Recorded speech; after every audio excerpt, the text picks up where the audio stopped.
Liftoff will start in T-minus 10 seconds. 10, 9, 8, 7, 6, 5, 4, 3, 2, 1. We have ignition. It's time! Seconds from game 7 or from championship number 6.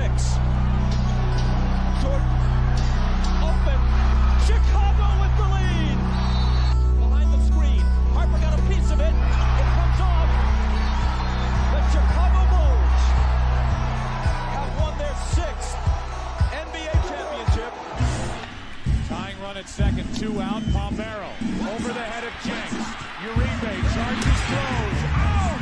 And the White Sox have won the World Series. To the far side around the 8-yard line to Hester. Under it, and to the middle of the 15, to the 20, breaks free of the 25, to the 30, to the outside, 40, midfield, 40, 30 to the post, 20, 15, Hester 5.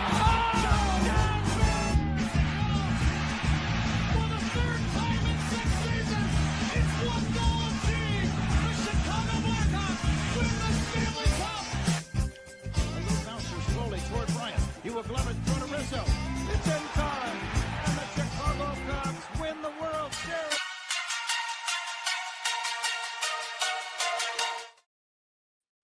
What up, what up, what up? Welcome to ShawnSierraSports on Sports Zone Chicago. I'm your boy, the SuperBack, Shawn Sierra. Thanks for tuning in. If you're watching us, then I guess you found us on Facebook. And if you're not following us on Facebook, what? Come on, go to Facebook, type in Sports Zone Chicago, click the like button, and now you're following Sports Zone Chicago. Simple. But wait, there's more. Go to our YouTube channel. And if you're watching us on our YouTube channel, excellent. And if you're not subscribed to our YouTube channel, for real, come on, guys, go to YouTube, type in Sports Zone Chicago, click the subscribe button, but also click the notification button. That's the little bell next to it. That'll let you know anytime a show from Sports Zone Chicago is going live. Get it? Got it?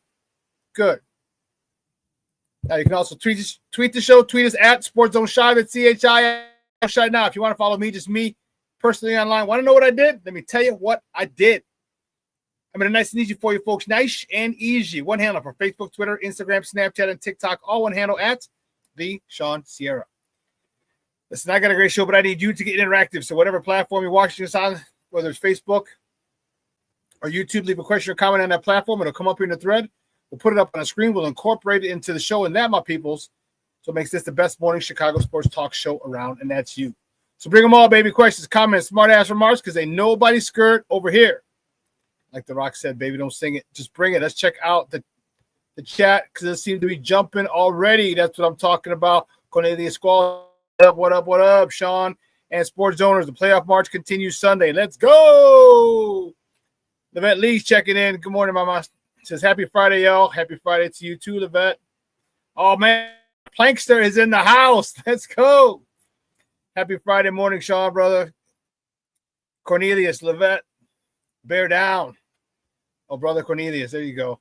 Nice. So let's beat the Vikes. FMV, the Minnesota Vikings. Nice.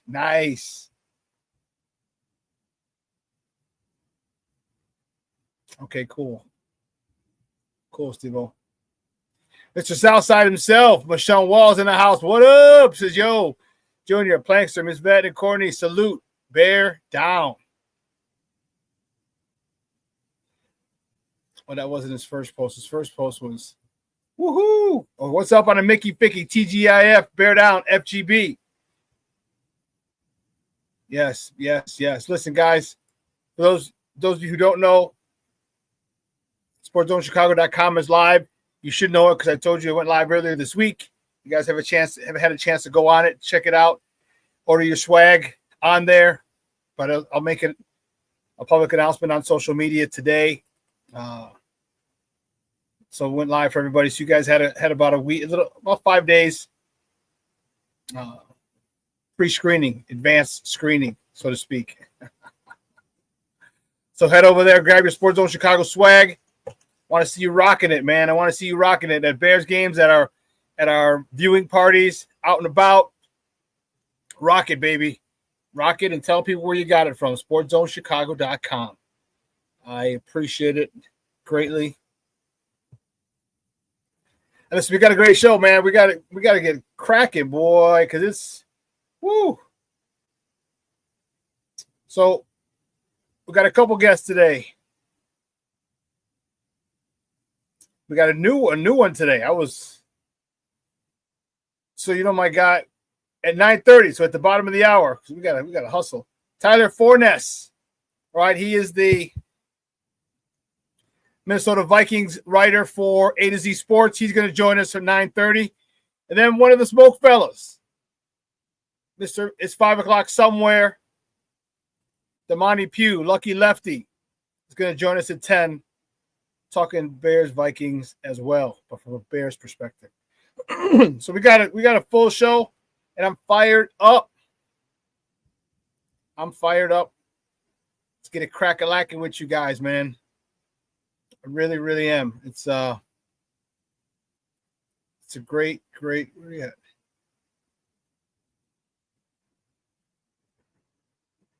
No.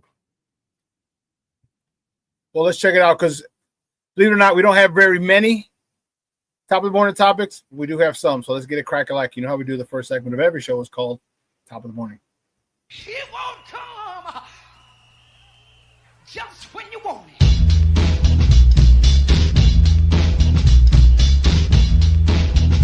Top of the morning to you. Top of the morning to you.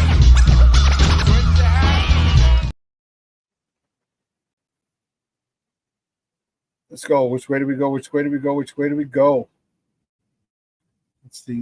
see. It was a weird week because nobody played the last 2 days. It was crazy.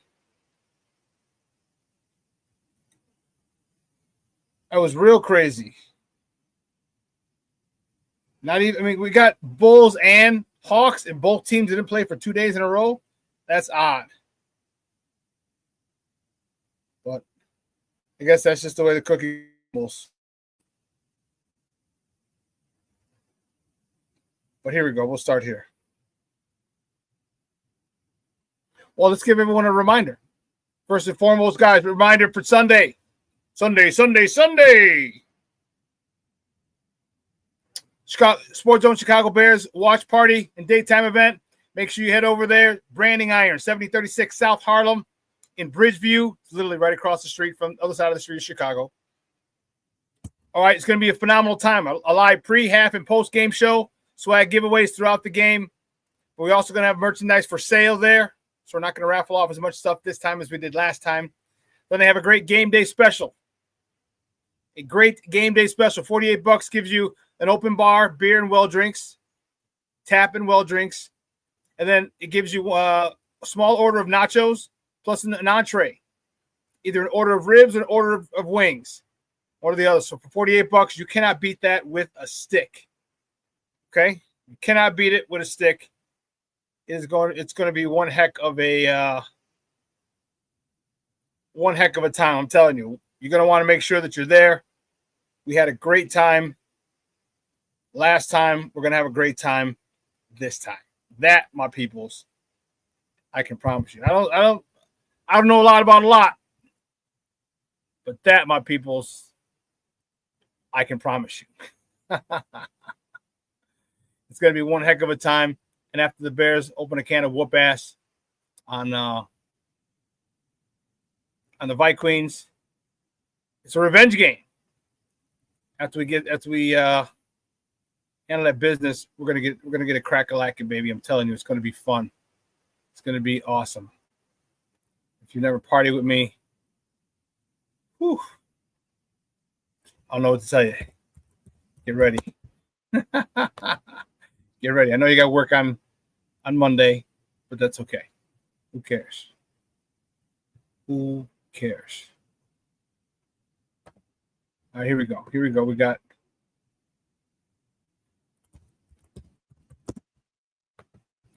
so due to the lack of here we go. The first top of the morning topic: Major League Baseball. they announced their MVPs for the year. And for the National League, shocker, Shohei Ohtani was named the National League MVP. It is his 4th MVP in unanimous decision. It's crazy. He's won 4 MVP awards, and all 4 have been unanimous. This guy is just...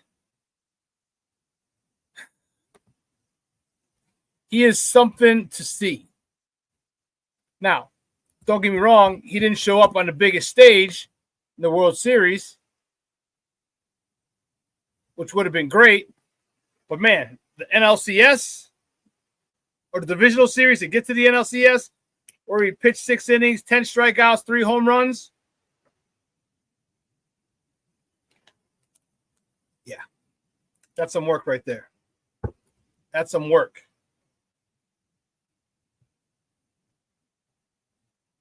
That is some work. Hats off to him. This dude he's a unicorn.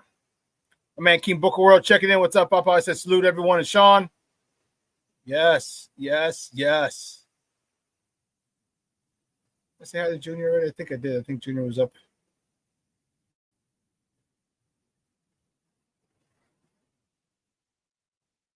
I guess Junior doesn't say hi to me. Oh, there you go. There you go. My man Armando Emeterio Lara Jr. says, Shawn! Man, Junior will be up there tomorrow.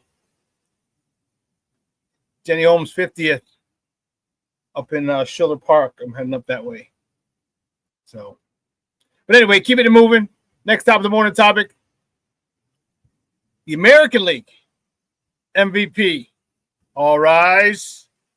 Aaron Judge from the New York Yankees was named the AL MVP. He beat out Carl, goodness gracious, it just eluded me. It's his 3rd MVP.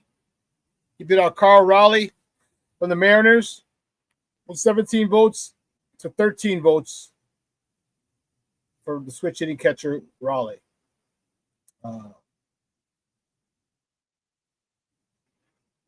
The Judge, he is the 4th 3-time Yankees MVP. To go along with names like this. This is the company that the Judge is in. Joe DiMaggio, Yogi Berra, and Mickey Mantle are the other 3 Yankees who are 3-time MVP winners. And now the 4th joining them is the Judge. All rise.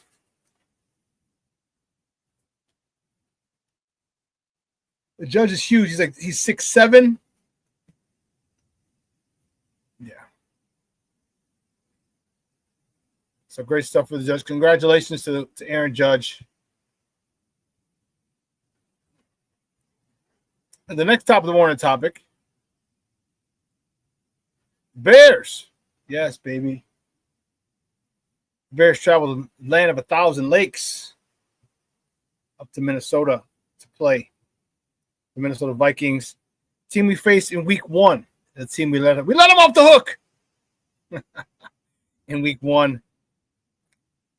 Kickoff is at noon Central Time. You can catch that game on Fox 32 or listen to it on their flagship station, ESPN 1000. That's 1000 AM.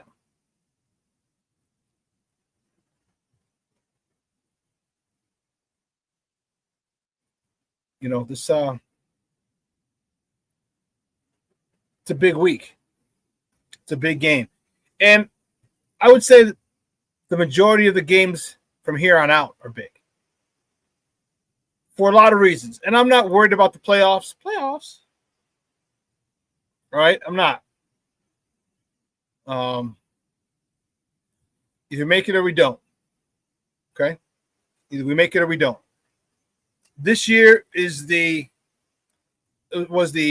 development / redshirt year for this team. And I'm not worried about if we make the playoffs, great. I think we will make the playoffs. And here's the funny part. If the Bears are able to handle business, Bears can stand on business on Sunday and beat the Minnesota Vikings,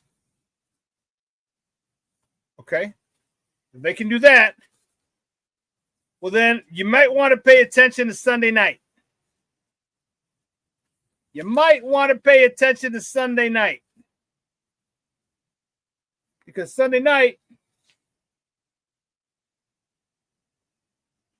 the Lions are at the Eagles. You might want to pay attention to Sunday night. If the Bears win and the Lions fall short to the team with the best record in the NFC, it's conceivable. I'm not saying it will happen, but it's conceivable. If those things go right, then what will happen, if those things fall into place, the Bears will be atop the the NFC North alone. Who the hell would have thunk it? Fly, Eagles, fly is all I got to say. We got to handle business here first. We got to handle business here, or actually in Minnesota first, and then we can watch that. Then it's fly, Eagles, fly. But who would have thunk it? Week 11.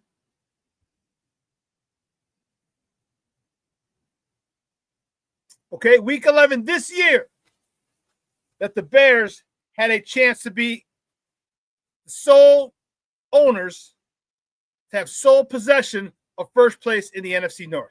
Who'd have thunk it?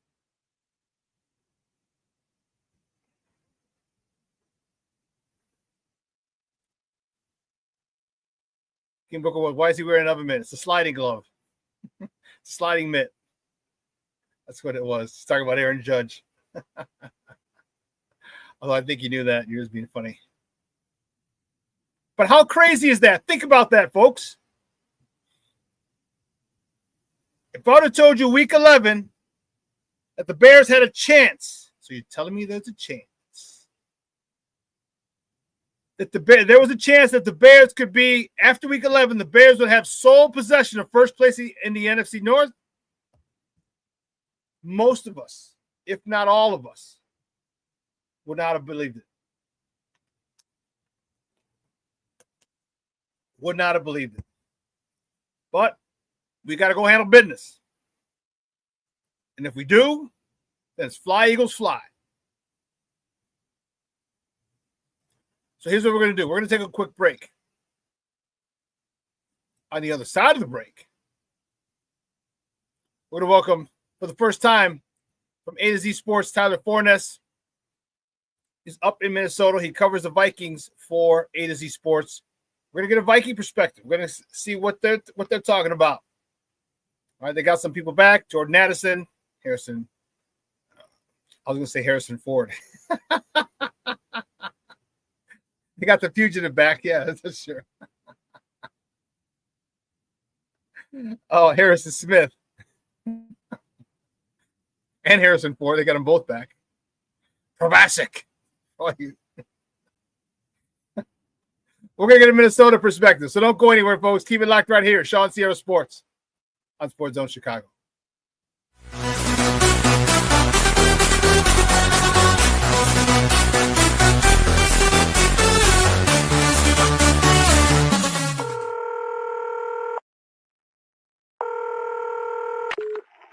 Operator 901, where's the emergency? 127 Brymere. Okay, what's going on there? I'd like to order a pizza for delivery.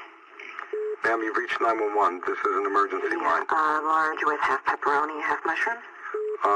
You know you've called 911. This is an emergency Do you line. know how long it'll be? Okay, ma'am, is everything okay over there? Do you have an emergency or not? Yes. And you're unable to talk because... Right. Is there someone in the room with you? Just say yes or no. Yes. Okay, it looks like I have an officer about a mile from your location. Are there any weapons in your house? No. Can you stay on the phone with me? No. See you soon. Thank you.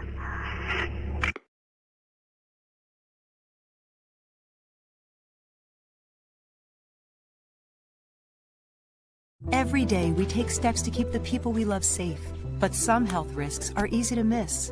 Ticks hiding in the yard can spread germs, like the ones that cause Lyme disease. Mice searching for food can spread bacteria that makes us sick. Mosquitoes lay eggs in standing water and can spread West Nile virus and more. Cockroaches are drawn to water in the home, leaving behind allergens that can trigger asthma attacks. Common pests can threaten our health. Learn how to protect your family at pestworld.org. When I'm flying, I put my helmet on, my visor down, my mask up. You don't know who I am. Whether I'm African American, Asian American, Hispanic, white, male or female. You just know I'm an American airman kicking your butt.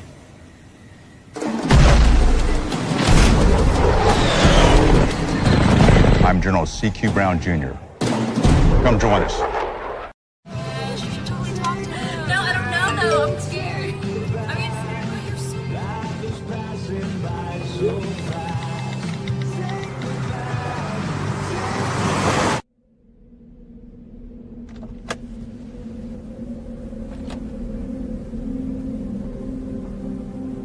Do you know that you're in my lane? No, not at all. Are you not paying attention? Are you texting? I was just checking in with my mom. I was telling her that I thought we'd be home by 6. It's okay. There's enough time. Just pay attention. I'm not even halfway through my text. There's no way. I'm not even going to look up. My babies are in the car. You have to pay attention. It's just supposed to be a quick text. I'm so sorry.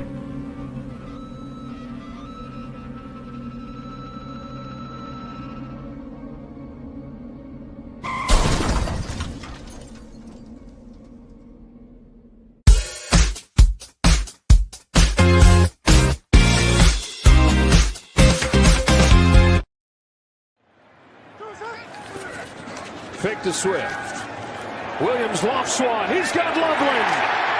Colston Loveland to the 30 on a gain of 19. He's been under pressure at a really high rate the entire game. He's done a nice job avoiding sacks. 3rd and 10, given time. Thibodeau's looming again. Thibodeau still chasing. Threads one through for Loveland. Giants bring an extra man. It's picked up. Williams flushed. Williams room to run. There goes Caleb Williams. There goes Caleb Williams. 1st and goal, Chicago. In the 4th quarter, he's been great on this drive. Clock line's under 4. End zone wide open. Odunze for the Bears touchdown. And Chicago not finished yet.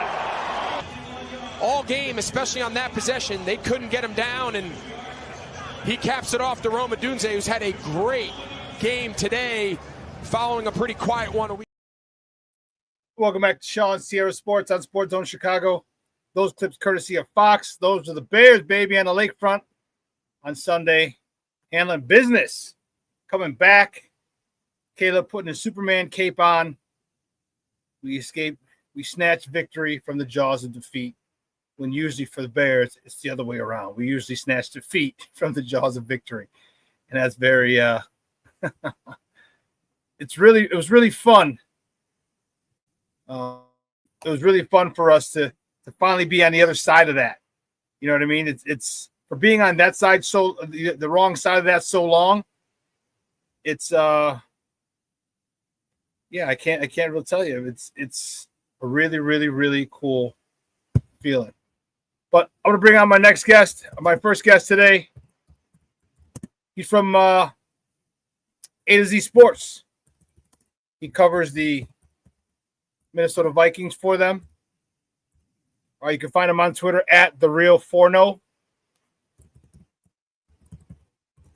Guys, let's welcome to Shawn Sierra Sports, Tyler Forness. Tyler, what's up, buddy? How are you? Good morning. Shawn, I'm doing great. How are you today? I am wonderful, my man. I am wonderful. Thank you for asking. Rematch. You guys got the best of us.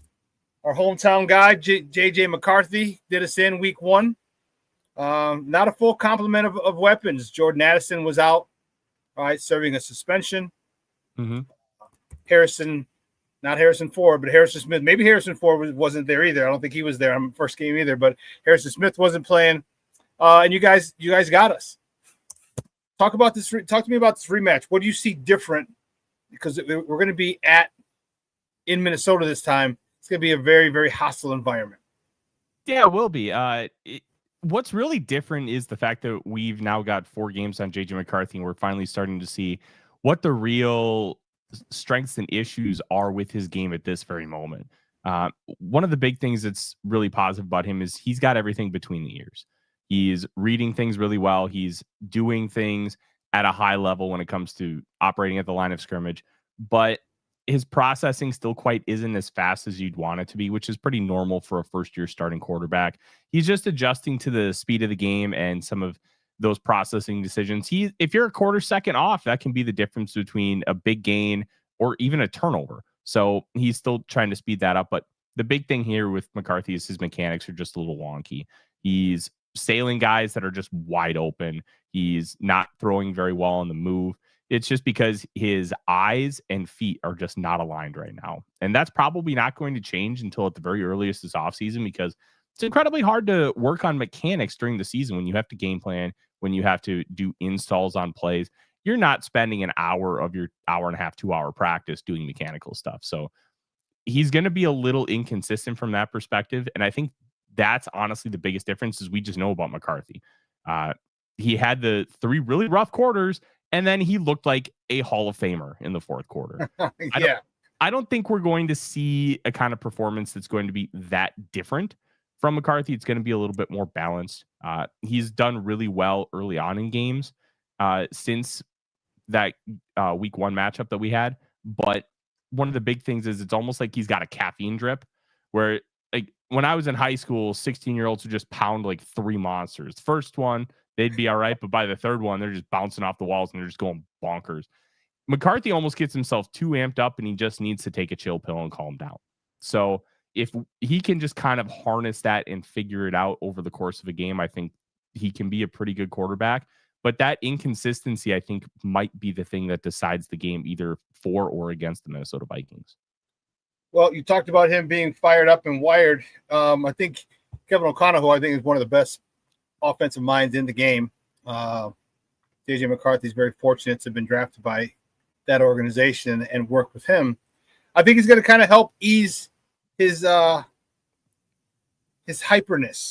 All right, the dual-headed monster that you guys have at running back is probably going to be utilized a lot. Talk to me about how you think they're going to use Aaron Jones and Jordan Mason, because that's a huge part in keeping JJ McCarthy out of second and longs, third and longs, where a young quarterback and first-year starting quarterback, can usually get into a lot of problems with those long down and distances.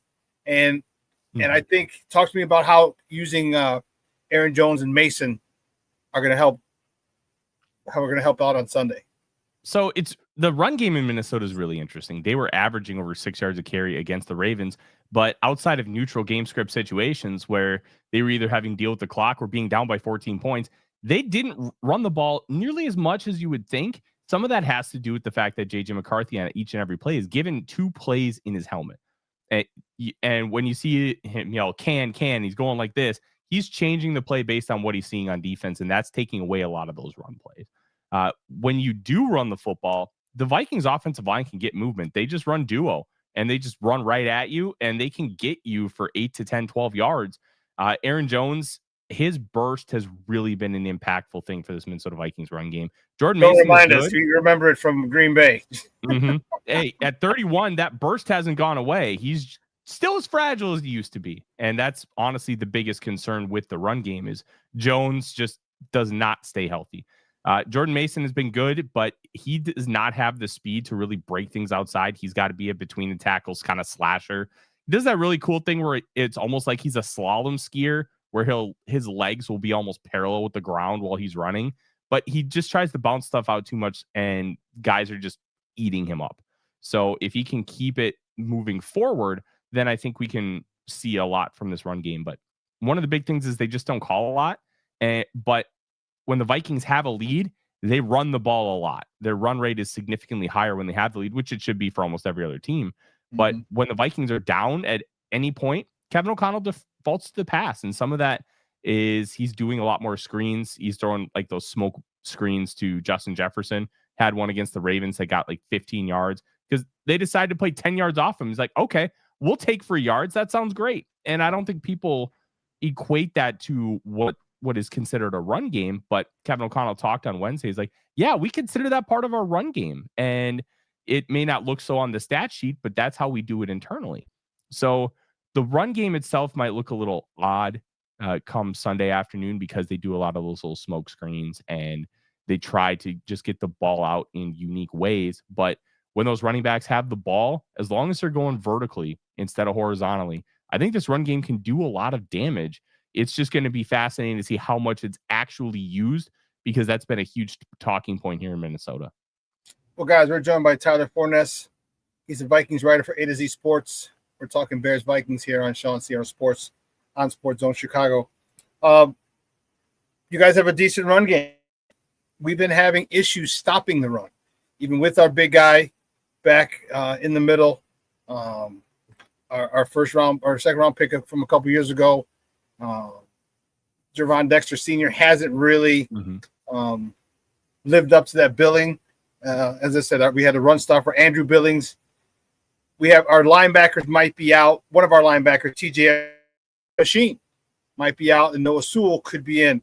Do you think with TJ Edwards most likely being out, and you think they're going to try and attack or use the ground game, establish the ground game a lot sooner and for most of the game, because that is a spot where we're kind of weak right now?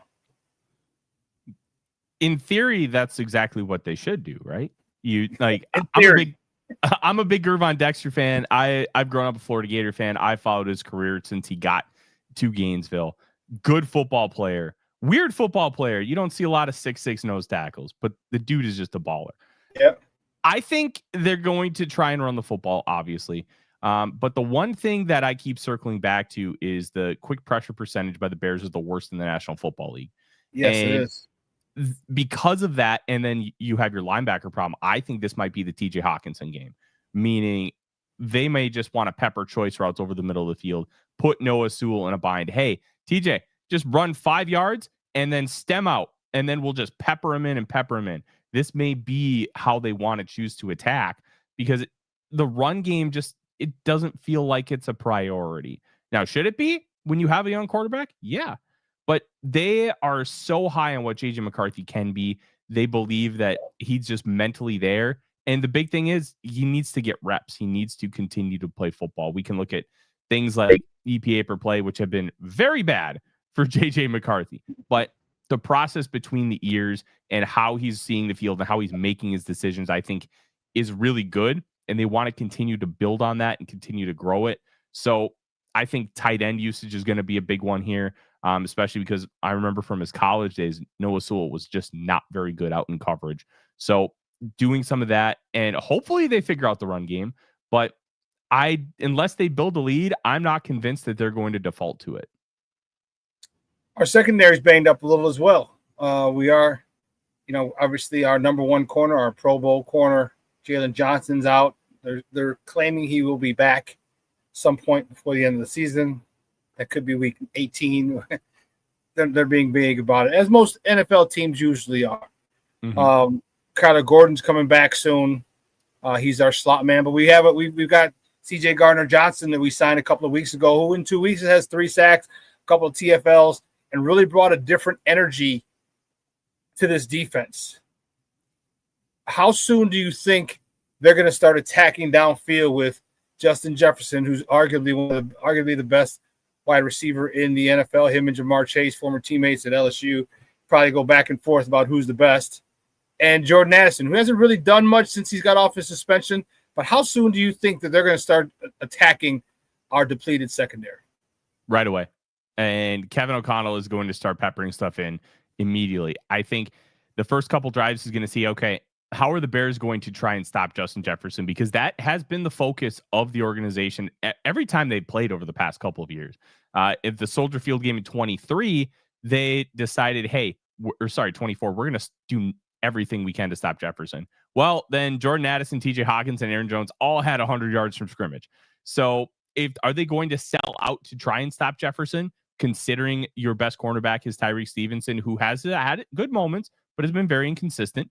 Or are you just going to be like, all right, we're just going to have to man up, because if they do everything they can to stop Jefferson, well, then you're going to have TJ Hawkinson against Noah Sewell. You're going to have Jordan Addison against Nashawn Wright, who just should be able to cook him, because Wright can move vertically, he cannot move laterally. So I think figuring out what their game plan is going to be how Kevin O'Connell kind of just waits it out and sees. But I think they're going to pepper stuff over the middle of the field. They're going to pepper those intermediate routes.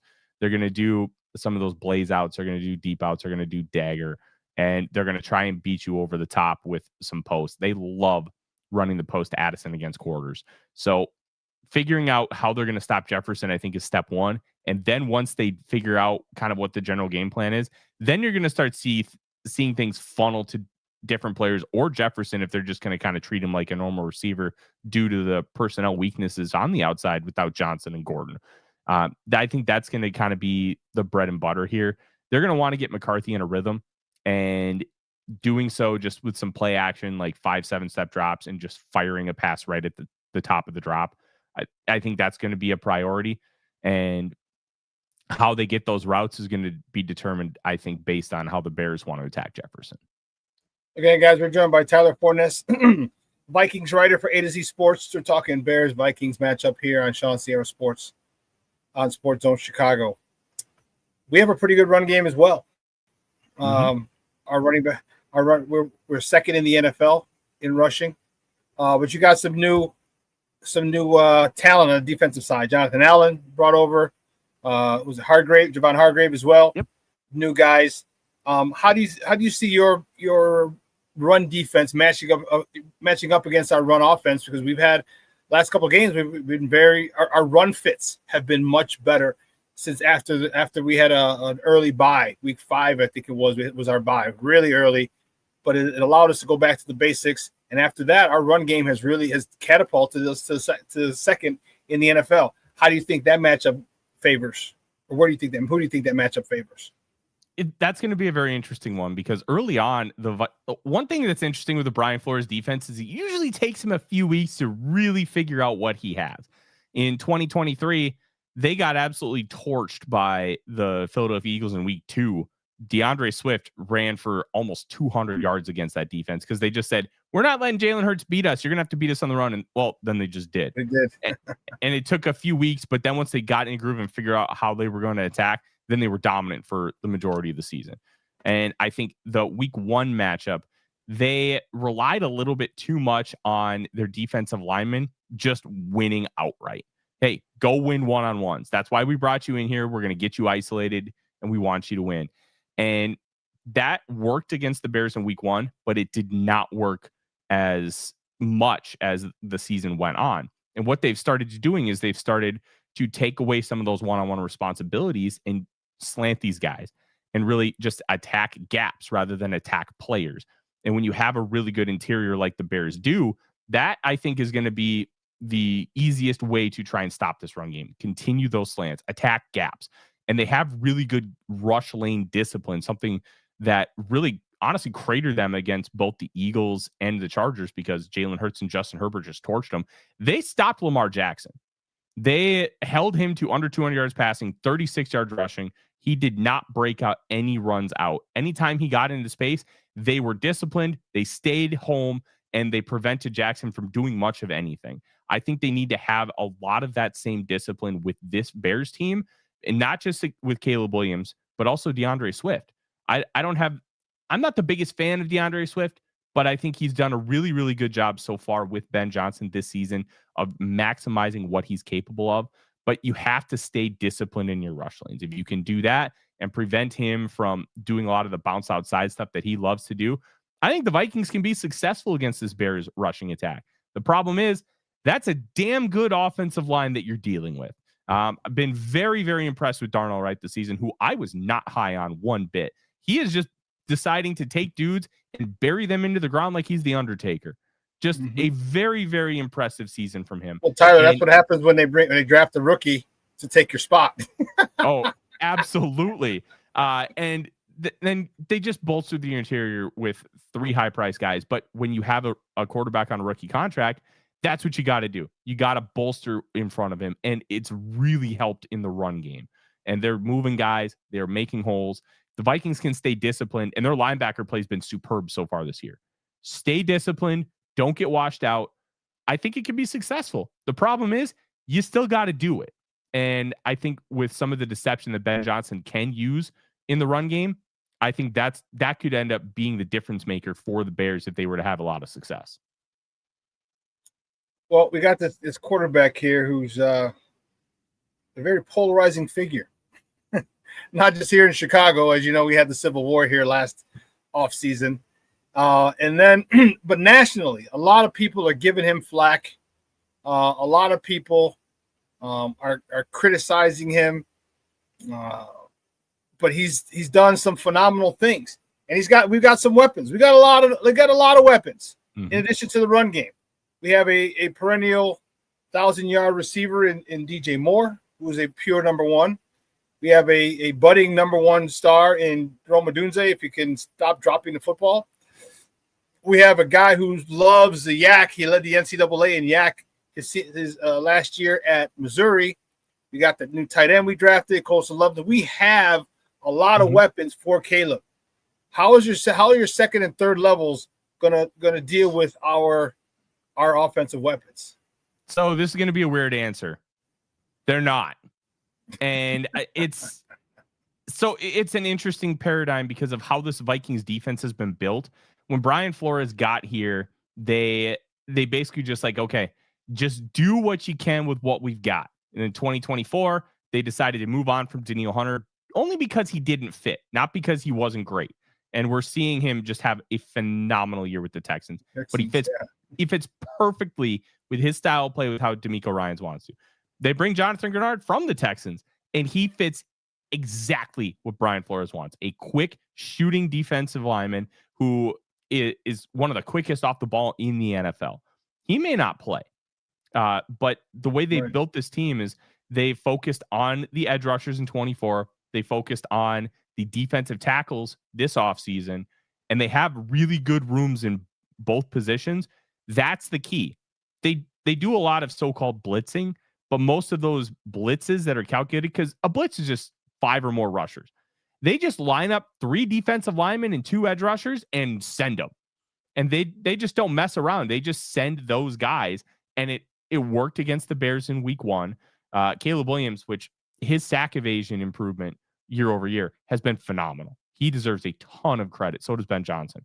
But that's going to be the way that they stop these receivers, getting that quick pressure. They have quick pressure on almost 30% of pass rushes, which is far and away number 1 in the league. We're opposite end of the spectrum. You guys were at the top of the list, and we're at the bottom of the list.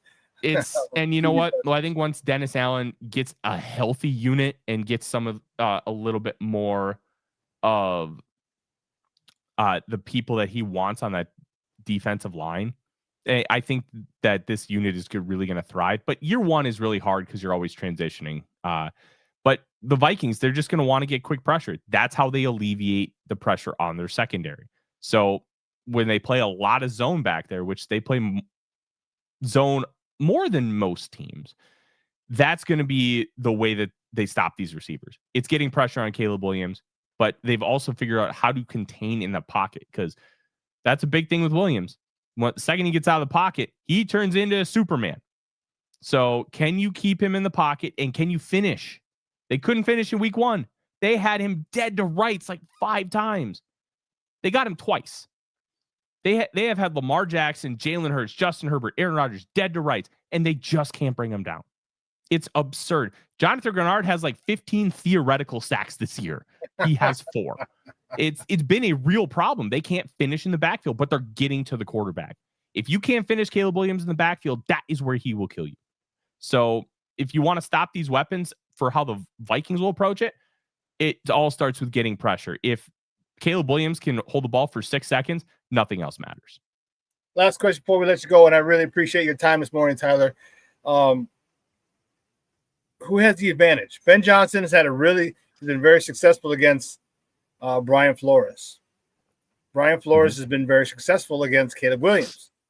This is going to be his 4th time facing Caleb Williams. 2 last year, earlier this week 1, and now this year. Do you see an advantage either way? Because now Caleb has 3 game tapes of Brian Flores defenses, pressures, disguises, things like that, and you have a guy in Ben Johnson who has been successful against Brian Flores when he's with the Lions. But those two against Brian Flores, how do you see that matchup going on Sunday? It's so interesting that Ben Johnson just has Brian Flores' number, but Brian Flores has Caleb Williams' number. Yeah. And the first matchup was such an unknown, and we didn't really know what this was going to look like because a Ben Johnson offense is the Jared Goff special. And even though blitzing Jared Goff is the best way to beat him, he knows how to beat the blitz by just peppering it in short to guys like Amon-Ra St. Brown and Sam Laporta. So we didn't know how much of that was going to be focused in with the Caleb Williams version of this offense. Well, now we have 9 games of data, and one of those came against the Vikings. So I think Ben Johnson's going to have a couple more surprises up his sleeve. But the one thing we've really been able to figure out is Caleb Williams isn't running the Jared Goff offense. This is a different beast, and both good and bad. But when it comes to facing this Brian Flores defense, Williams is not going to sit in the pocket, wait 2 seconds, and then throw the ball. That's not his game. And I know Bears receivers have struggled at times to get open in some of those like 2 to 3, 4 second windows, which is why Williams is scrambling a lot. So getting quick pressure and forcing Williams to make fast decisions in the pocket, I think is going to be the key to beat him. And this defense is predicated on, if you're going to beat us, you're going to beat us with 1,000 cuts. You are not going to get us over the top. You are not going to beat us with explosives. If we lose by 1,000 cuts, we will lose by 1,000 cuts, and we will do it honorably. That is the theory. They're going to force Williams to throw the ball quickly, throw it short, and they're going to tackle well in the open field. And the Bears are going to have to march and earn every single yard. I think that's going to be the play. They're going to force him to play a Jared Goff offense. Can he do it consistently enough to be able to put up enough points to win? I think that's going to be the big question. And right now, especially with how these other matchups have gone, the Vikings have controlled late in the 4th quarter, all 3 of them.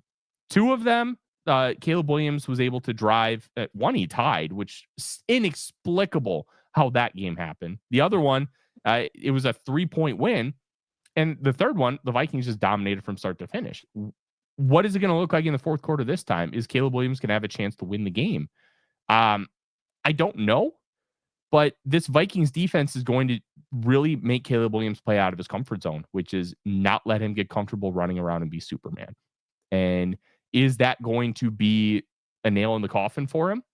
I want to find out, because he has surpassed some of my expectations. Because I'll be honest, I wasn't that high on Caleb Williams because I didn't think he could work well in structure. So I think forcing him to do what he's least comfortable with is going to be the key to victory. But he's still that talented, so he could still win. I don't really have a great read on this game either way, but I think it's going to be a really fun one for both of us to watch. Tyler, you're echoing exactly what I've said about Caleb. If Caleb Williams can learn to be Tom Brady, and by that I mean patient, because we saw Tom Brady go down and march down the field and not throw a ball past 15 yards. All right, the Wes Welkers, the Edelmans, the Amendolas, all right, and the running backs and the Gronks, and when they're playing back, I'll take 4 to 6 yards a pass. I'll take 8 yards a pass. I'll take 3 yards a run. I'll take 7 yards a pass. I'll take 6 yards a run. And if he is patient enough, and that's my issue, can Caleb be patient enough to take what they give you? Because defenses can't take everything away. If they're going to give you the small stuff, like you said, death by 1,000 cuts. If he's patient enough, say, okay, they're giving me another slant, I'm taking a slant. They're giving me a hitch, I'm taking a hitch. If he's patient enough, this kid can have an unbelievable career, because there's going to come a point in time where you stop killing him, where you're killing him up by small cuts. Someone's going to cheat. Mm-hmm. Someone's gonna say, let me try and pick this off, and all of a sudden, boop boop. Now here's a double move. Now we go deep. Now is where Luther Burden comes, and that's my biggest issue with Caleb. When he came out, that's my issue to this day. Although I saw improvement last couple weeks. The throw in the Cincinnati game, that was from structure. That was a straight drop back We had the running back come across, pick up the blitzer, stayed in the pocket, fired it over to Colson Loveland, all right, in structure. That, to me, was progress. But if Caleb can continue to build on that and work in structure and succeed in structure, then this game's going to be – we're going to have a really good shot in this game, but his career is going to really take off. And that's what most Chicago fans have hoped for. And thank God for Ben Johnson. So last thing before we let you go, give me a prediction. What do you got, Tyler? Yeah, I want to follow up with that Williams bit because I think what he should do is he should watch 2019 Patrick Mahomes and then watch modern day Patrick Mahomes. That growth, because Mahomes wasn't an in-structure guy really at all. He was just Superman. No. That's what you want to see. If you can get that, God, I'm going to hate facing the Bears 2 times a year. I'll tell you that. When I look overall at both of these teams, they both have a lot of questions. The Vikings obviously have the biggest one as a quarterback. I think nationally, JJ McCarthy is being treated a little bit unfairly, so to speak, because everybody talks about him like he's had 2 full years of starting experience. He's going into game 5. He's just been in the building, which is an advantage, of course. But he's doing everything right between the ears, and I think the rest of it's going to come around. Overall, I think the Vikings get the win here, mainly because it's at home, and this defense is still playing very good football. Even though they lost 20. I think for A to Z, I predicted, I think it was 27-24.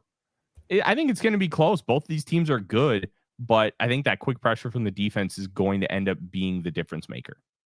Okay. I had something. I had 27. I had a show last night. 27-14. I think that's what I had. Yeah, I think it's what. Yep, 27-14 is what I had yesterday in the pod that I was doing yesterday. So close. So we both feel it's going to be a close game. Not too crazy, but I gotta say who I picked. But it's gonna be a heck of one. Hey, listen, Tyler, thank you so much, buddy. I appreciate it. Do me a favor before you go, let everybody know where they can find you and your work online. Absolutely. You can follow me on Twitter at The Real Forno. I also host The Real Forno Show on Vikings First and Goal, both the YouTube channel and podcast feed. Had Taylor Dahl over from Making Monsters on Second City Gridiron on the show last night, breaking down this game. And if you want a Vikings fan perspective, we've got I'm not just a fan. I cover the team on a full-time basis. So we've got all 22 breakdown. We've got in-depth discussion. Go check us out and get ready for the game on Sunday. Great stuff, buddy. I appreciate it. You have a good one. Have a good weekend. Thanks, Shawn. You too. All righty. We're going to bear down. Guys, that's Tyler Forness from A to Z Sports, giving us a great Minnesota perspective. We're two teams that are pretty similar. Man, it's gonna be a tough one, and I cannot wait to watch this freaking game on Sunday. It's going to be fun. 2 teams that are flawed, 2 teams that are extremely talented, 2 teams that are very well coached, especially offensively and defensively. So it's going to be a fun one. It's going to be a fun one. Well, listen, we're going to take a quick break. On the other side of the break, we're going to welcome my man, one of the smoke fellas himself, Mr. It's 5 o'clock somewhere, my man Lucky Lefty, Damani Pugh, on the other side. And we're going to talk Bears from a Bears perspective. So don't go anywhere, folks. Keep it locked right here. ShawnSierraSports on Sports Zone Chicago. Hey, it's your boy, the SuperBack, Shawn Sierra, and be sure to follow Sports Zone Chicago on all social media platforms, on Facebook, Instagram, and our Roku channel. You can find us at Sports Zone Chicago, and on Twitter, we are at Sports Zone Shy. Also, be sure to download our mobile app so you can take Sports Zone Chicago with you on the go.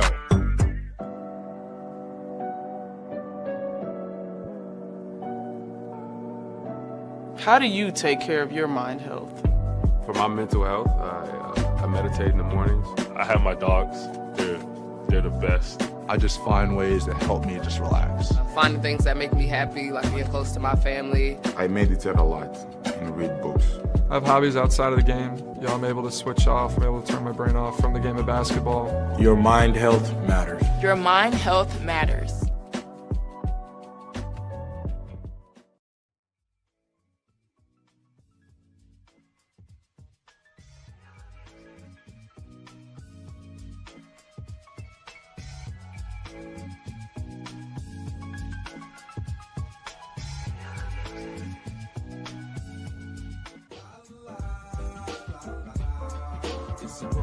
ShawnSierraSports. What? It's a romance sport like that. Your Marine Corps' way of life is to defend the American way of life.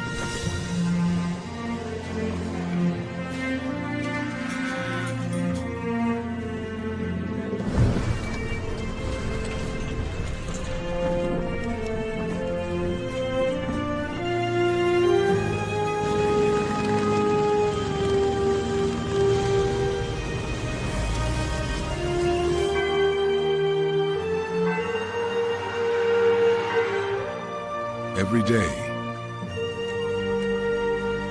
no matter where we serve, we take a stand for our nation, for each other, for us all. The few, the proud, the Marines.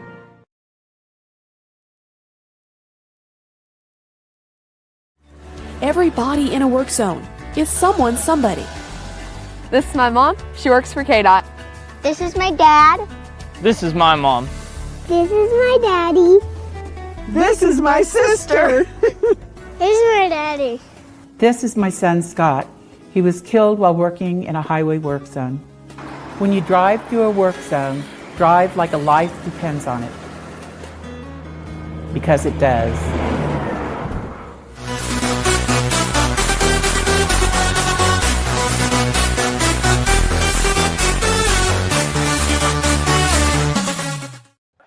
Game with a concussion. Russell Wilson has taken over.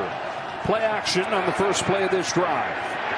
Wilson chased. Montez Sweat gets there. A lot could happen in a little over 3 minutes, but just something to keep in mind down the stretch. 3rd and 7. Wilson gets sacked by Gardner Johnson. Second of the day. Home, you do not want to play for overtime, especially with this weather. Williams, a deep drop, lets it rip. He's got Burden. Luther Burden inside the 25 and still going to the 19. 26 yards for the rookie. On a windy day here. Second down, the fake, a boot. Williams running. Caleb Williams into the end zone. Did he stay in bounds? And I thought coming out of the break, Brian Burns, he bites for the fake. Right there, I thought he was going to put it on him. But watch the job. Cole Kmet turns into a blocker. He takes Tyler Nubin. Welcome back to Shawn Sierra Sports on Sports Zone Chicago. Those clips courtesy of Fox. Those were our boys on Sunday on the lakefront. Now they're traveling to the land of 1,000 lakes, Minnesota. Take on the Vikings. Excuse me. Sorry about that. I want to see a lot. I want to see a lot from this group. I want to see more growth. I just think there's a lot that this team can do, and I'm holding them to a higher standard. And I get it, and I'm being kind of hypocritical because I understand it's a development year.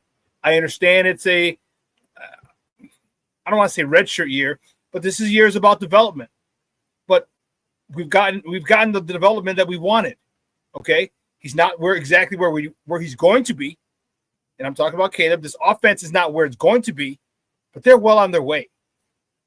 And now, instead of just saying, "Oh, okay, let's try and get 8-9 wins," now we're looking at playoffs. Playoffs.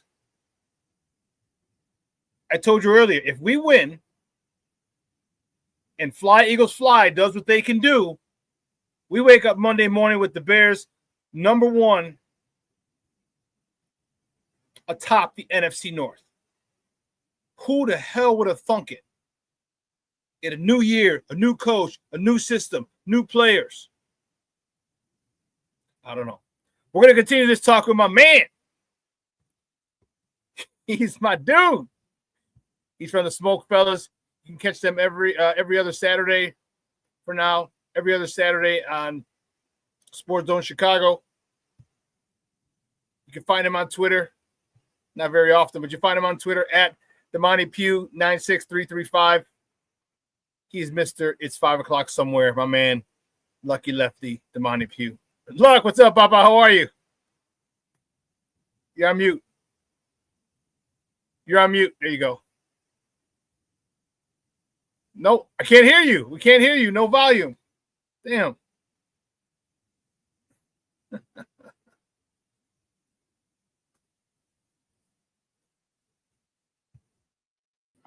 There we go. Still can you hear me? Got you. There we go. Now we're All good. right. Now we're cooking with Drees. All right. Good morning. Man. Hey, Shawn, I could even add on. This is what's crazy. Add on what you just spoke about. If the Bears win and the Eagles take care of business at home, the Bears are in contention for the 1 seed in the NFC. They're still in the mix because they got to play Philly again. Like they're like a game back of the 1 seed in the NFC if they take care of business. So it's an exciting time to be a Bears fan, man. It's a super exciting time. It really is, because of the fact that, let's not forget, this was our development year. This is the year where the transition year where everyone's learning Ben Johnson, learning the new offense, kind of getting a feel for each other. Okay, we'll be 500 or so, 8 or 9 wins. There's a chance where we can get 10 plus wins this season, and that's not hyperbole. That's not exaggeration. That's not being a homer. That is legitimately on the table. Talk to me about what you like about this offense. Caleb is still missing some receivers. All right, open receivers. Caleb is still, however, Caleb is making throws. He's bringing us back late in games. Talk to me about this offense. Specifically, first, talk to me about the run game. How much have you liked this run game since we've evolved and made some changes from before the bye to after?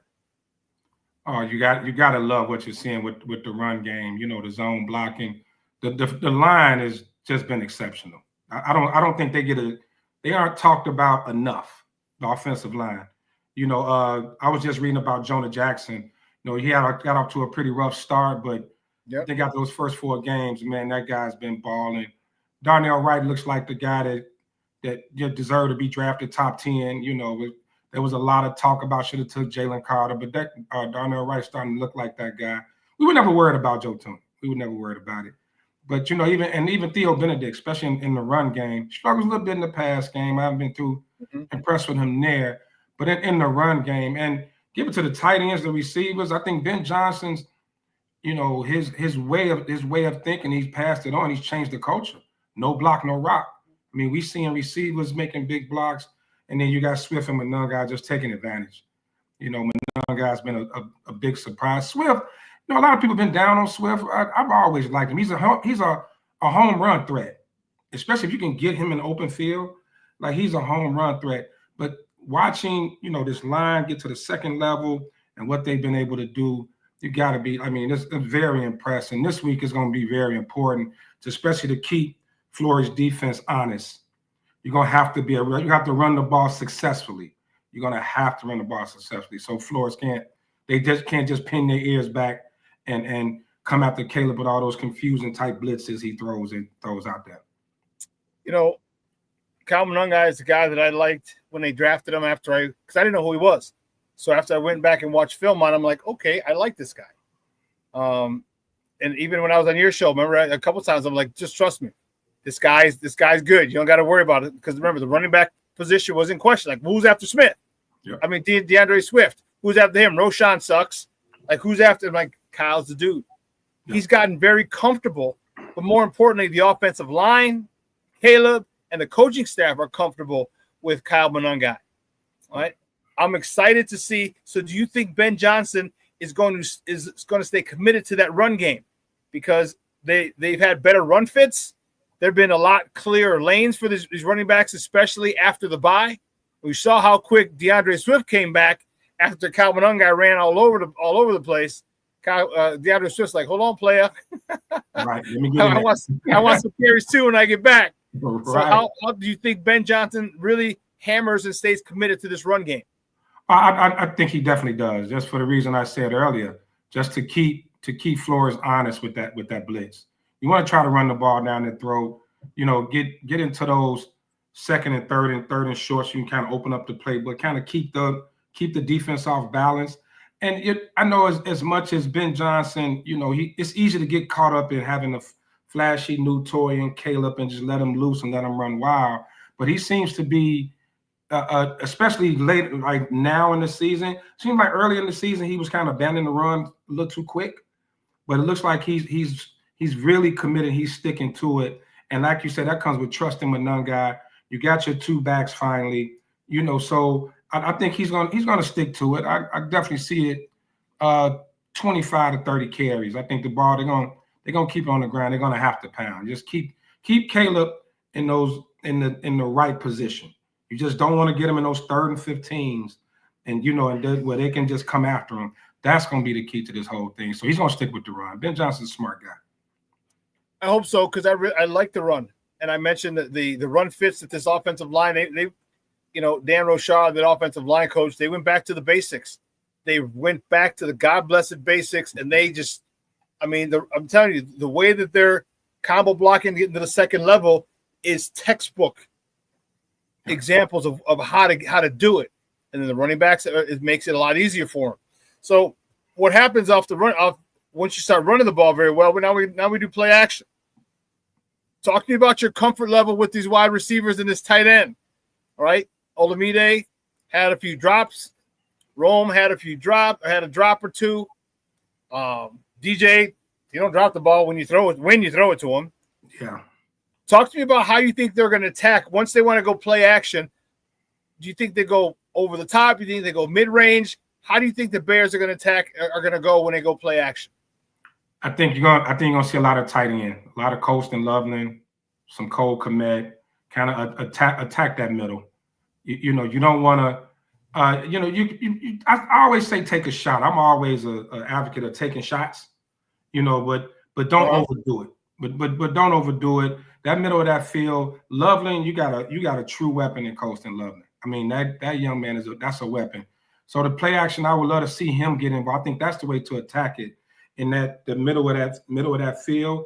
And then, just a handful of shots throughout the game. I want to see DJ Moore get more involved. I know, we joke about, you say he's icing DJ out. I argue, no, he's not, and we kind of go back and forth. But last week we didn't see enough of DJ. And Rome, if he's going to be the one, he can't keep dropping the ball. He can't keep dropping the ball. And it sounds like Burton's about to get more involved because Zacchaeus, is that how you pronounce his name? Zacchaeus. He had a couple of drops. Didn't have a great game. And unfortunately, when you got somebody like that sitting behind you, a talent sitting behind you waiting to play, you can't afford that game like that. I expect to see Luther Burton a lot more this week too. But my eyes on Colston Loveland. If I had to, if I'm doing my prop parlay, I'm taking Loveland over 50 this week. Oh, snap. Over 50 yards. Okay. Yeah, I'm taking him over 50 this week. Oh, snap. Okay. Yeah. I couldn't agree with you more about Luther Burton. That dude is a dog. I think the only other dog we got in that offense, no, let me take that back. I would have said DJ Moore, but the way you see Kyle Monangai run, the way you saw Swift running that dude over on 4th down after first contact, we got some guys now who I feel are dogs on this offense, like 8 straight dogs. And man, I want DJ to get involved more, just so everyone can see what kind of dog he is, because DJ is the man. And Luther Burton has that mindset as well. You saw in that one pass where he gets it, he turns around, puts his head down, gets about 4 or 5 more yards. Yep. This dude he wants to play. He's used to getting the ball. He wants to be a star. He wants to make plays, and that's what you're excited about with youngsters when they want to make plays. They want to contribute. He wants to be the kind of guy that he was at Missouri. He probably won't get to that level, but that doesn't mean you can't be a big-time contributor. And I think Luther Burton wants to be a big-time contributor to this team because he's got a skill. Dude, this dude he got purse snatching speed, dog. Yeah. He got that purse snatching speed. Don't let him get a move on you. Let him get a step on you, because it's gone. It's beep beep. I'm out. Well, you see when he's back there on kickoff, they avoid him. Yeah, they avoid him. Like other teams know. It's definitely no secret he can do. So, and the other thing is too, and when you have so many weapons, it's going to be limited opportunities, but you have to take advantage when you get them. Yes. And so far, what I've seen with Luther Burton in the small sample size, when he does get opportunity, he makes plays. So he targeted 4 times. He caught the ball 4 times. He's like, you throw it to me, I'm catching it. Yeah, because I don't get that many targets, so I'm catching everything my way. You can't afford no drops and run a bad route, nothing crazy. You gotta take advantage when you get a chance to. When you get targeted, that ball gets thrown your way. And so far, so good. I was happy to hear Ben Johnson even mention him in his press conference this week. So I'm definitely gonna have an eye on number 10. Yeah, I'm looking forward to it because he's one of those dudes. He led the NCAA in yards after catch last year, and we just talked. Let him go. Hit him in stride, and let's watch that young man cook.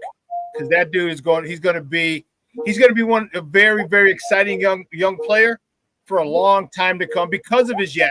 We have a lot of yak monsters on this team. You got DJ, you got Rome, you got Burden, you got Colston Loveland, even Cole Kmet every so often, like he'll get you another 4 to 6, maybe 8 yards after the catch. We got guys who know what to do with the ball when they get it. Now we just got to get it to them, and that's going to be the key. Talk to me about the other side of the ball. All right, we're down TJ Edwards, our tackling monster, but Noah Sewell has come in and played well. Not very well in coverage, but as far as against the run, Noah Sewell's played well. How do you think the Vikings are going to attack that? They're going to go. Do you think they're going to lean heavily on the run initially? Initially, yeah, because one thing they have to do is get J.J. McCarthy comfortable. You can't, he's been skittish at best. Yeah. He hasn't been consistent. So they're going to definitely try to run the ball. My concern is if they have a little success running the ball, I can see T.J. Hockenson giving us a hard time, especially with T.J. Edwards out. So that's Sewell, as good as he's been in run coverage, he's been a little in past. Been a lot of yeah. And you know what? But the key to this whole thing, I need to hear some defensive lineman names called. Yeah. I need to hear Gervon Dexter. I need to hear Grady Jarrett. Like I hear how great a leader he is, but I need to hear those names within the game on the field. Of course, Montez Sweat is always he's supposed to be your best D lineman, but those D tackles need some more plays made out of those guys. They're gonna be a big key. And if they're playing well, it opens up for the linebackers. So Edmonds, it opens things up a lot, and it also gives you a chance to sneak in some of those C.J. Gardner slot corner blitzes and things like that. It always starts up front, though. The trenches is the main thing. I think I didn't hear them enough. I didn't hear D lineman name called enough in this last game against the Giants, and the Bengals game as well. So not just on passing downs. I mean, getting some stops behind the line. I mean, I know some penetration, causing some disruption, rushing the quarterback, making the quarterback, not come off his timing a little bit. That's what I really want to see, and I think that's going to be the key to keeping this Vikings offense kind of intact. The scary part is you still got Justin Jefferson and Jordan Addison over there. A big play can happen just like that, And we saw it in the first game. McCarthy looked like total crap the whole first 3 quarters. He gets a big play to Justin Jefferson. Now he's in a rhythm. Confidence is up. They come back and win the game. Yeah, and by hearing their names, it doesn't necessarily mean a sack or tackle for loss. Those help. But what you mentioned, which was perfect, is getting quarterback off his spot, throwing his timing off. I want to throw it, but shit, I gotta scramble because now there's a big 300-pound mug in my face and I gotta move. Now that can distort the angle that I have for a receiver who could have been open. Okay, or maybe he's not open at all because of that anymore. So yeah, they got to be disruptive. Was a great term that you used, because if we can get him disruptive, we can get JJ moving. I think we're going to be a lot better off. Talk to you about the secondary. All right, talk to me about the secondary. Kyler Gordon probably won't be back this week. Tyreek Stevenson was on the injury list, but he was a full participant the other day, so he's straight. C.J. Gardner-Johnson, talk to me. Let's go with him. How big of an impact has he made, and with his play, but also his attitude in the locker room and on the field with his new team? Oh, huge. As much as everybody, he's known as a jerk and an asshole and all that. You know what? I think defenses need some of that. Yeah, they do. Tougher defenses need some of that. And let's be totally honest. When Kyler Gordon went out, they were a little soft. The secondary seemed to get a little soft, especially those corners. Terry Stevenson, he's a talker, he's a trash talker. But when you have somebody like CJ who can't only talk it, he can back it with his play. See, that's the thing. Like, for all the attitude and all that, when the guy's on the field, he's balled out every way he's went, regardless of his attitude, what they say his attitude is, or he starts trouble on the field. But I think the impact's been huge because the Kyler Gordon did so many things, even though he's been on the field limited time this season. CJ can, I'm gonna say, just as good as Kyler Gordon. I would agree. I would say just as good, if not better, because he's familiar with this system. Yes, yes, and he's done it longer. I mean, he's been around for a long time. So he's got Dennis Allen's trust. Obviously, he obviously has his trust. Yeah, Dennis Allen. Yeah, he knows him very well. So you need that playmaker, and I think that's what was lacking as far as the corners. Even though Tyree Stevenson and I always forget 26 name. Shawn, right? Yeah, right. And Wright, I mean, a consistent playmaker. I know that, like, Wright will make a play here and there, but he'll give it up on like a hook on Saturday night too. We all know that. But for the most part, CJ is a consistent playmaker in that secondary, which is what was missing when Kyler Gordon and Jalen Johnson both went out. So I'm definitely excited to see him. And I listened to him speak. He got the game ball last week in the locker room. They do the camera thing in the locker room. And how humbled he seemed. He seemed very humble. He seemed appreciative. He said, "Man, I was at home. I've been home the last 2 months." So he's taking advantage of it. And sometimes, you need that humbling experience to make you appreciate what you have. And it pushes him because he got to ball out because he knows Kyler Gordon's coming back. He wants to continue his NFL career, so he's gonna continue to play hard. He's gonna make plays. I'm excited to see what he's gonna do Sunday. I think you said it right. The humbling of him, and that caught me too. And he was like, "Man, I was at home." Yeah. Like you could I had his voice cracked. That would have been like the perfect thing. Yeah, you know what I mean? Because but that's where he was going, and you don't realize how fast and how fragile this is because you're in a moment, you're making millions, you're doing this, and that shit goes like this. Yep. And what he's doing right now is you mentioned it, you hit it right in the head. He's extending his career because somebody else is going to want him. Yep. If the Bears don't re-sign him, which I don't know, I don't see why they would, but if they don't, another team gonna re-sign him, and now you added because those $1 million. Not a couple $1 million in 9 months. That doesn't happen in real world. You know what I mean? Right. Not too often. Yeah. And that lifestyle that you've lived, and your girlfriend lived, or your wife lived, or your family lived, and your kids lived, you want to extend that as long as you can before Father Time says it's time. Yeah. He's gotten something that every athlete dreams of, and that's a second chance. Yeah. That's a second chance, and hearing him talk. He knows it. Yeah. Some people just are so arrogant, like whatever, but I deserve it. No. Yeah. He knows it. And I think he's gonna keep taking advantage of this. And he seems like a smart guy. Kyler Gordon's back there. He know when Gordon gets back, that Gordon's gonna his snaps are gonna probably be limited. They're gonna have to use him some other ways. So he's gonna take advantage as long as he's out there. And knowing that Kyler Gordon is just on the heels of coming back, I can really see him balling out Sunday. I can see him balling. Well, they might not be because don't forget, Kyler Gordon played outside at Washington. He played outside.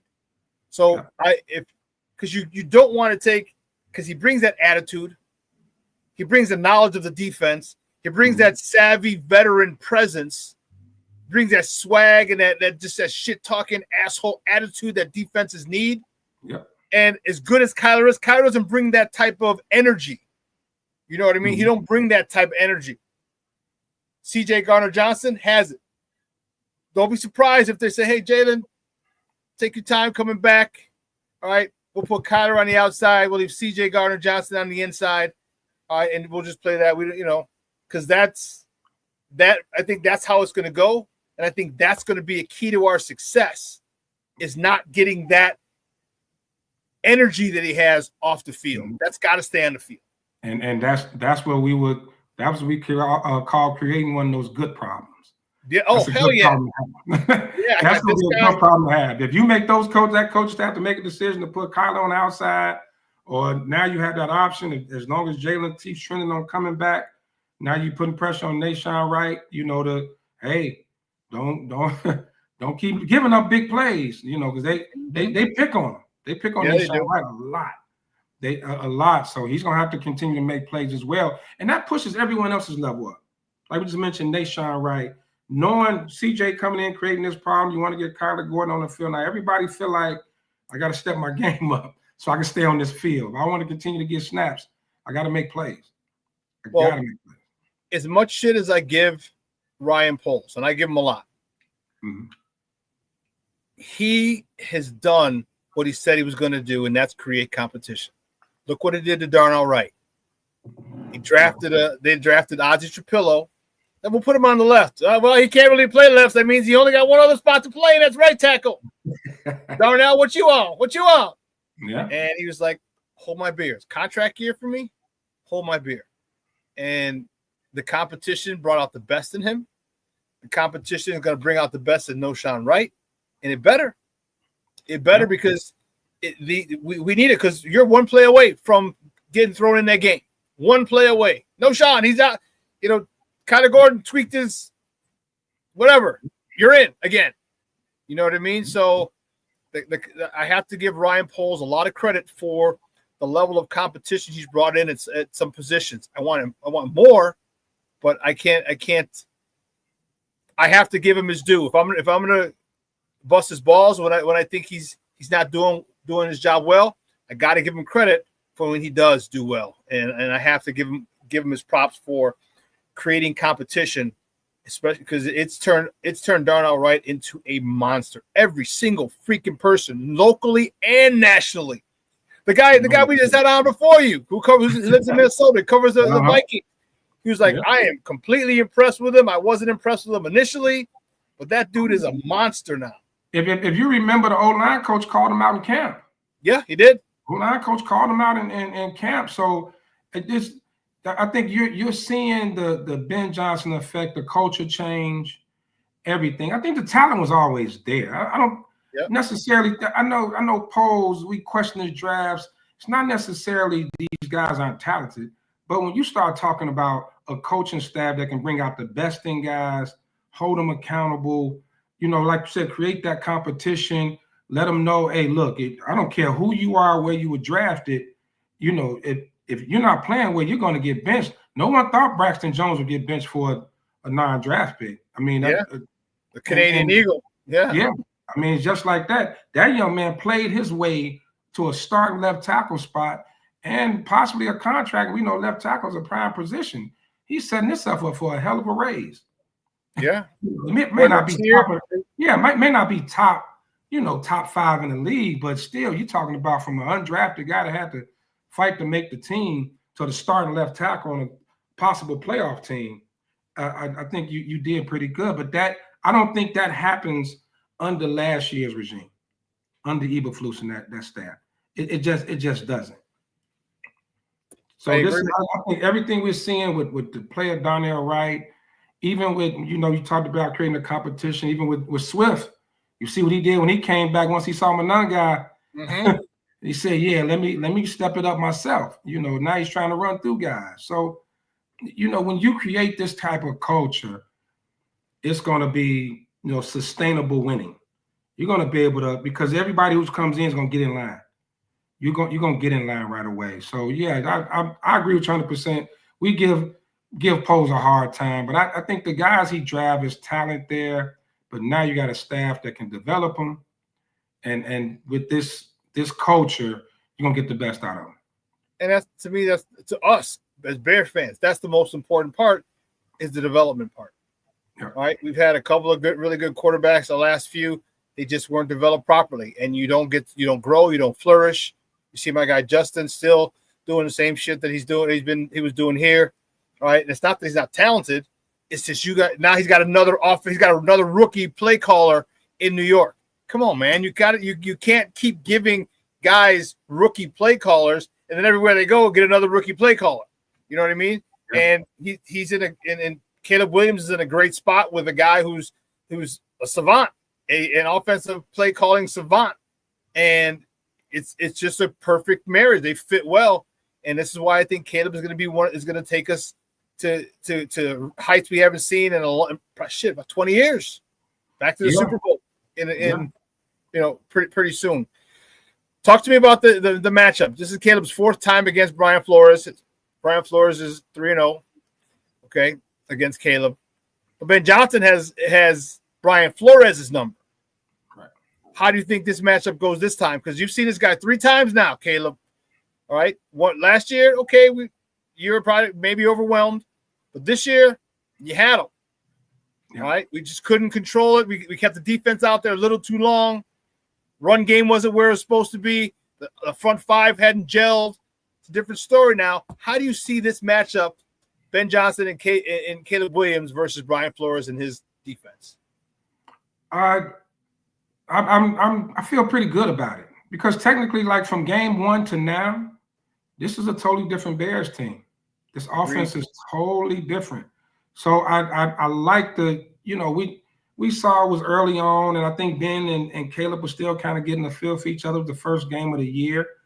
It feels like now, they're kind of on the same page. I love the fact how Ben kind of knows when to let them loose. It's like keep them in, keep them kind of tuned in, but then know when to let them loose. The hope is that Flores just feels like he has Caleb's numbers, going to keep doing the same thing he's always done. Now you actually have a play caller who knows how to counter, who knows how to make adjustments, and hopefully that comes into play. Let's see how the play calling is different. You can't just go in there with that ego like, yeah, well, I beat you 3 times. Well, I beat you when I was in Detroit. I can beat you again. No, you have to see how he's been playing Caleb and why he's had success, why his defense has had success against Caleb, and you got to counter and adjust. And I think Ben Johnson's the guy to do it. So I like the matchup in favor of the Bears this time around. I do too, because I don't think Ben Johnson overlooks anybody. I don't think he rests on his laurels, and I think to echo your sentiment that you said early on, Caleb is grown. This team is completely different. So he's got more people follow him. He's had some success, and that's the way you get real confidence is through success. You can sit there and say, I'm this, I'm that, but until you actually succeed and on a consistent basis, that's when you truly believe. That's when the confidence comes in. That's where the swagger comes in. That's where the belief in. And when it's emanating from you, your teammates know it. You played basketball. When that dude that you saw that you kind of wrote off, but all of a sudden he came back next year and you, what'd you do this summer? Yeah. He worked on his body, he worked on his left hand, he worked on his jumper, he worked on this, and all of a sudden he came back with confidence because in the summer league he was playing and he had success. Yeah. Caleb is having success. And talk to me about his late game drives and how that helps the team. They call him the Iceman now. Not to be confused with Richard Kuklinski, the right, not the serial killer. Right. The mob hitman, but they call him the Iceman. How cool is that for us to have a Joe Cool, so to speak, in crunch time? You know what? I can't remember the last time we had a quarterback, and I was a Jay Cutler fan. I can't remember last time we had a quarterback to when the Bears are down, or a score. Or 2. I wasn't really worried. Right, or 2, I wasn't that worried, and we even, as we all watch the game in the shops, because, all the guys get together, like games that you typically felt like over the years, here's another loss with 6 minutes left. Now everybody's like, we got it. We got this game. We're not worried about it at all. Mm-hmm. And you can see the team is feeling it. And let's be totally honest. This is how Caleb career broke out in Oklahoma to come back against Texas. Yep. Right? He came in like this is what he's been known to do. But now, when you get the belief of not just your teammates, but the coaching staff, when you got a hard-nosed coach like Ben Johnson who loves his system and is considered like this offensive genius, when he tells you, go be great, that's a boost of confidence. And just listening to them being mic'd up, even going into this Giants and to the, the last 5 minutes of this Giants game, guys were like, hey, go win us this game. You got this. Yep. And it's always been in them. But when you get everybody else believing it, we're no longer waiting for the turnover or the take the sack. This is real. You do it 4 times. Some quarterbacks don't do it 4 times in a career, let alone a season. Yeah. So, he's showing this is what he's made of. He's made for the moment. I think we all would like to see him be a little more consistent throughout the game, though. Because let's be told now, we kind of the cardiac kids right now, playing it tight, coming back, winning games, blowing leads, this, that, and other. We really have only had one full game, and that was the Dallas game. Yeah. Complete from start to finish. And I would love to see that. That's going to probably not this week because on top of it being a division game, it's just a tight matchup with Minnesota. But, yeah, if Caleb could do that, but like I said, if it's close, I believe in Caleb, and I think everybody else does. The national media talking about him. Hell, Chris Canty gave him props. I listened to their show. Man, this dude, Colin Cowherd, took a whole 360. Didn't he? Yeah, he was ready to. He was talking about them getting rid of him next season, because he wasn't Ben Johnson's guy. So I think everybody believes. The important part of this, though, is that Caleb stays humble enough. He's not getting big-headed. And I even noticed when he got that game ball last week with him as well. First thing he said was, yep, my line. He gave it to his O-line. He gave props to his O-line, and he's always ready for the next one. And that's like, this is for all of us. He goes, I got it, but this is for all of us. And he went down and mentioned people, and that's a freaking leader. You know, I'm never going to be all Caleb like some people, but he's playing well, and I will give him his props when deserved, and then some. And he's deserving them. He's deserving of them right now, and his trajectory. How excited are you to be? And I know we're here, and people. I know some of my guys hate when I say this, but how excited are you for the start of the 2026 season, when Caleb's not learning a new offense, when Rome's not learning a new offense, when the offensive line has played together for 17 games, when Colston Love is not learning a new offense? How excited are you for that when Caleb has a much better grasp of this offense, when Ben Johnson has a lot more confidence in him? Because Ben Johnson has already said, we're seeing the same things. We're seeing the same things. That's a lot. And I thought, well, right on the same time, I don't know if you remember, I said right around week 10. After week 10 is what I want to see. Well, guess what? We're in week 11 now. Yep. We're in week 11. So I'm excited for the future.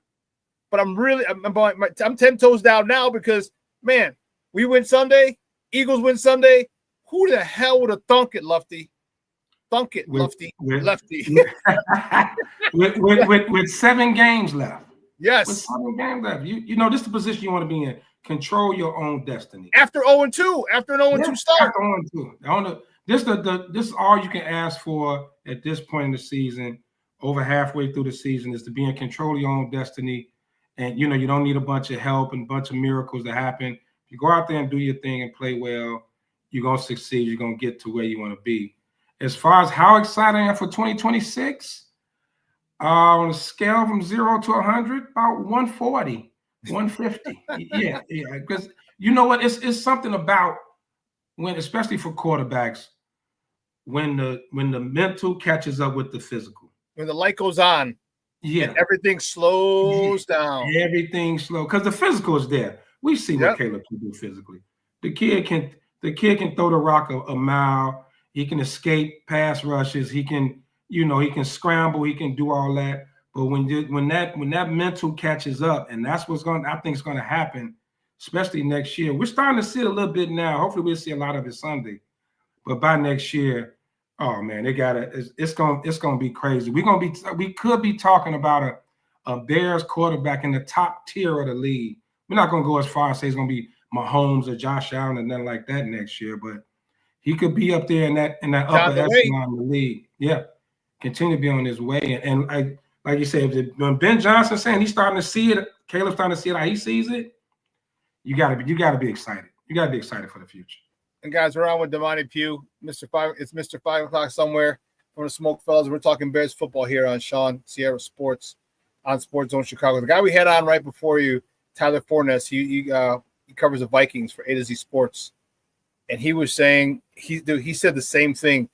He's like, Caleb can make these amazing plays. He goes, but if he gets patient, if he starts hitting those slants, hitting those comebacks, hitting those curls, and starting to hit and get everything underneath, he said his game is going to go to another level. And I'm like, dude, I can't believe you said it. That's what I've been saying the whole time. Be like, and he said it's comparison. He goes, go look at Patrick Mahomes in 2018 versus now. Patrick Mahomes didn't play in a lot of structure either. Well, he played in structure in college, but he ran around a lot. Yeah. And now, man, and after he lost to Cheetah when he went to Miami, man, he was dinking and dunking. And how many times we see Kelsey? He ain't throwing the bomb to Kelsey. He's getting first downs with Kelsey. I need 6, Kelsey's at 7. I need 4, Kelsey's at 5. And he hits them. Boom, boom, boom, boom, boom. Turn around, hand the ball off. Kelsey. Now he's got some more speed with him. But now he's learned to take what defenses give you, understands what they're trying to do to take you away. And once he understands what they're trying to take away, then he understands what they can't take away. Because you can't take away everything. So they're giving me this, I'm taking that until they stop it. When they make an adjustment, I want to make an adjustment. And that's why he's so damn good. Caleb is on that trajectory.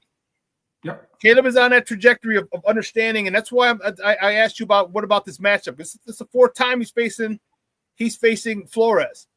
Ben Johnson doesn't like losing. I know he was really happy with his record against Flores. He's pissed about the first game.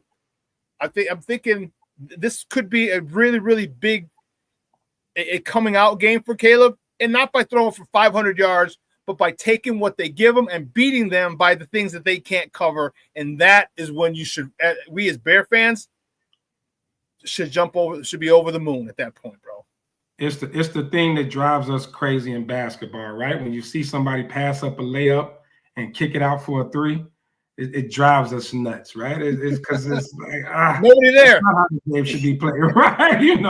I got a layup, but this man's sitting out here and I mean, you hit it right on the head. That's what you want to see from Caleb. The layups. It's just as simple as that.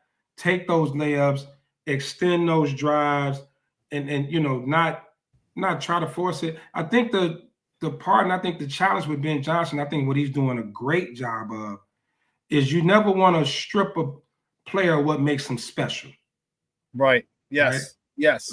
Like Caleb, that the whole generational talk and all that was due to some of those physical traits, his escapability and things, his ability to throw on the run. Those were the things that had him labeled generational. Now, but even though the concerns with him playing within structure, you can see how Ben Johnson's kind of leveling that off, but still at the same time, okay, kid, go be special. Mm-hmm. You can still do what made you the number 1 overall pick, but do some things my way, and some of those things are going to be taking those layups, taking those intermediate passes. That's why I brought up Colston Loveland over 50 prop parlay. I want $5 if you win. I want $5 if you win. If you win, I'm telling you, use those tight ends, man. I'm telling you, Loveland and Komet could be his best friend. I know Rome is right now, but you got to blow off Rome Daddy and his mouth and what he's talking about. Take those tight ends. You're gonna be able to, I think you can really eat this Vikings defense up in the middle of that field. I think you're so right. I think you're so right because they're just mismatches. Cole 6'5", Coastal London 6'7". Come on, man. Yeah. Linebackers ain't even 6'7". You know what I mean? A quarterback, like who else is 6'7", 6'5" on the team? You know what I mean? Not no one in the 2nd and 3rd level, maybe a linebacker. But Cole's a little more athletic than most linebackers. So yeah, it's even if a zone find a soft spot in a man, post them up. Yeah, sit, post them. Get them on your back. Like in basketball, get them on your back, throw it in here. Yeah. And take those. Don't be afraid to take those. And that's like you said, that's gonna we're gonna see when he starts to do that consistently. We're gonna see this his career is gonna skyrocket, man. It's gonna be something special here in Chicago. I couldn't agree more, and I'm all for it. I hope he finally understands, how to play the position. I know Ben's helping him with it. Just once he grows, once the maturity comes, all right, because we see it with just about all quarterbacks. They're young and wild and reckless. They're just so full of testosterone, and and this is a thinking man's game, and people forget about it because of all the brutality and the violence.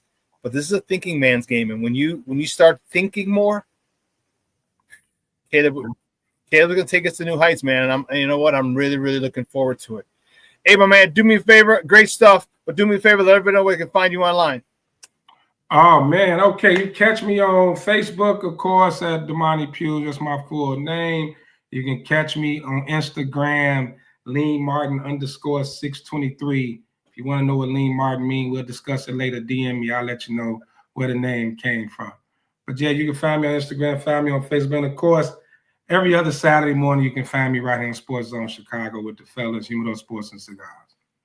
Cool. You guys will be there Sunday, aren't you? If I'm not mistaken, right? Oh, yes. We'll be at the Brandon Iron Sunday, man. Pre, post, half, and post, right? All three? Yeah. We'll definitely be there Sunday. So, man, looking forward. Come on out. We had a great time last time. A great time. And hopefully, and the hope is this time we're not watching a blowout, because that was a Detroit game last time. That was the Detroit, yeah. They're up 7-0 before we had the TVs on. Right. Well, hopefully it's the other way around. So we can really party. Really party. But yeah, if you guys come on out. We're gonna be there. It'd be great to meet some of the guys that we chat with online all the time, man. So come on out, join us. Dude, great stuff, man. I will see you on Sunday, bro. All right, bro. See you Sunday. Thank you. Guy, that's Lucky Lefty. Damani Pugh from the Smoke Fellas. 1, Sunday's going to be insane. 2, do not forget. And I know I'm kind of preaching to the choir here because I already told you guys on Monday. But SportsZoneChicago.com. Sports Zone Chicago swag shop launches today. That's just for that's for social media. You guys, because I love you guys, because you show me nothing but mad, crazy love and support. I opened it up for you on Monday. It's been live since, but I just wanted to kind of hype it up and get people excited about it. Sports Zone Chicago swag shop launches today. SportsZoneChicago.com. SportsZoneChicago.com. Man, you see the hoodies. Get your Bears Victory Monday t-shirt. Get your Sports Zone Chicago t-shirts. Get your FGB t-shirt. Get your FGB hats. Get your Cigar Fanatic t-shirts. Women, we have Cigar Fanatic shirts for you as well. If you like cigars, all right, there's a lot of women who do. And how do I know this? Because there are a lot of women's cigar clubs in and around the city and the nation. Partying with the Smoke Fellas. Man, we went down to Indy last year for the Bears game. Holy cow. We met up with a lot of smoking groups, cigar groups, and women cigar groups. I was like, holy sheets. So there's a lot of them. We sell them, and we sell them for women as well. The women's cut. All right. So make sure you order your Sports Zone Chicago swag. All right. Wear it to the game. Wear it out in public. Let everybody know where you got it. And when you see, if you see it, all you who follow me on Facebook, do me a favor. Do me a big favor. All right. Just repost it. Whatever the it's gonna be a little slideshow, little movie, little thing. All right, just repost it if you don't mind. I'd appreciate that. I'd appreciate it big time. And I really want to get this out because I think there's a lot of cool stuff that we have. And no, that was last year. Junior. Last year we were in Indy. We're not going to Indy anymore. Patty Larry's checking in. My man the Plankster checked in. My man Ked's in the building. The Canuck is in the house. King Booker World checked in. Good stuff, man. I didn't get a chance to say hi to you guys. We had guests on. Black Diamond in the house. And you know what? Black Diamond said he'll see us on Sunday. So I look forward to hanging out with you again on Sunday, Black Diamond. Mr. Short A is in the house again. The Plankster, Junior, Patty, Shawn, and everybody else who's just lurking and Doesn't say hi. Say hi, man. Say hi, people. Say hi. All right, Monica Jeremiah, thank you for tuning in. I appreciate it. She's a great show, Theo Shawn. Thanks. Have an awesome day and weekend. Likewise. My niece, Monica. What up, Theo? Living the life, mommy. Living the life. But yeah, I'm excited about Sports Zone Chicago swag. All right, I'm excited about the watch party. It is going to be, I'm telling you, it's going to be fun. If you guys can make it out, I highly suggest you make it out. Man, I highly suggest you make it out. It is going to be fun.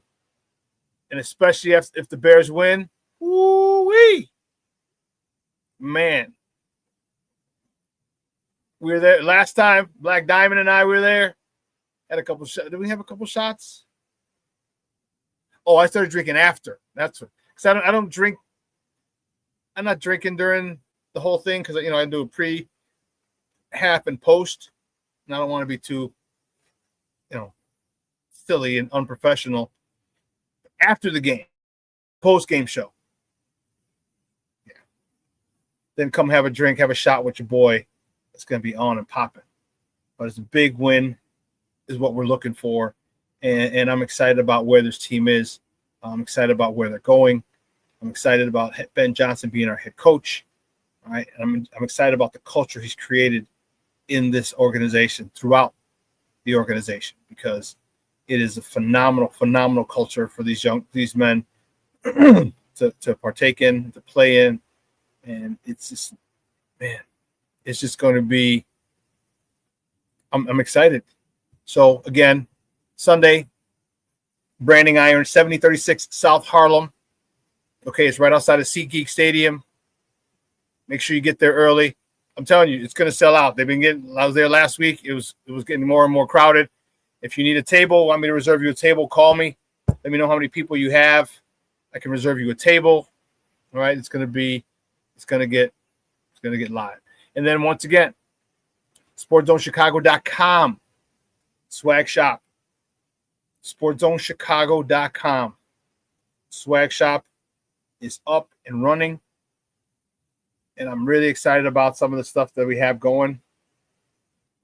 I'm excited for a lot of this stuff that we have going. I really, really am. And order some stuff, get your swag. All right. Wear it. People say, where'd you get it from? We're about it.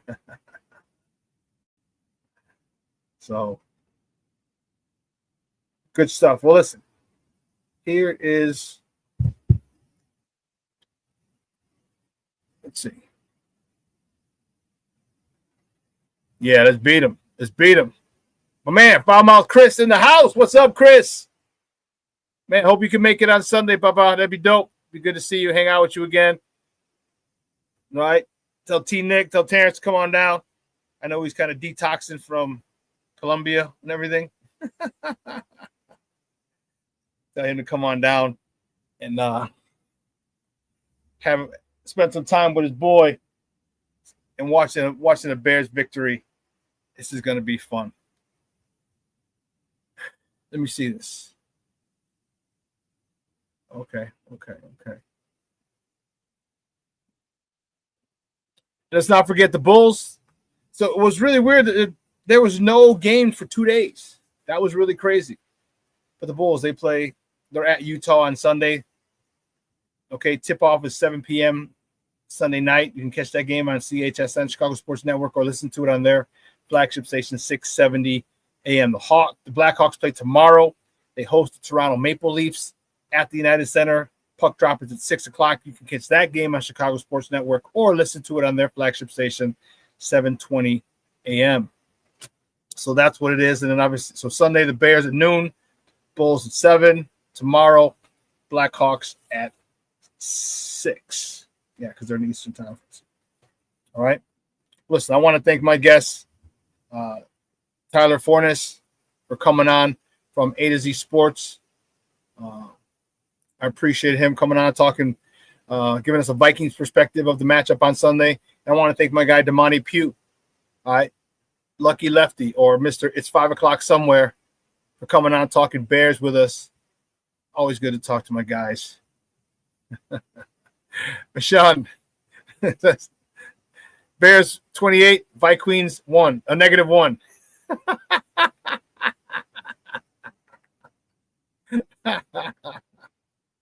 -1.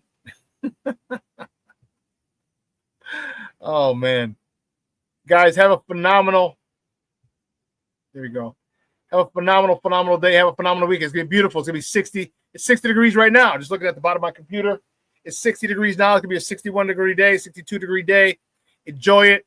It falls off the table tomorrow into the 40s, and this might be the last 60-degree day for the year 2025. Do you believe we have less than 2 weeks? Today is Black Friday. 2 weeks from today is Black Friday. Isn't that crazy? Which means we have less than 2 weeks before Thanksgiving. It's crazy. Crazy. Man, this year's going by really fast. And a lot of the things, we're doing a lot of stuff that I really wanted to get in with Sports Zone Chicago. We got our swag shop up. And I hope you guys liked a lot of the stuff that we have. Go order it. Christmas is coming up. All right, make sure you get your orders for your peoples, for you and your people. And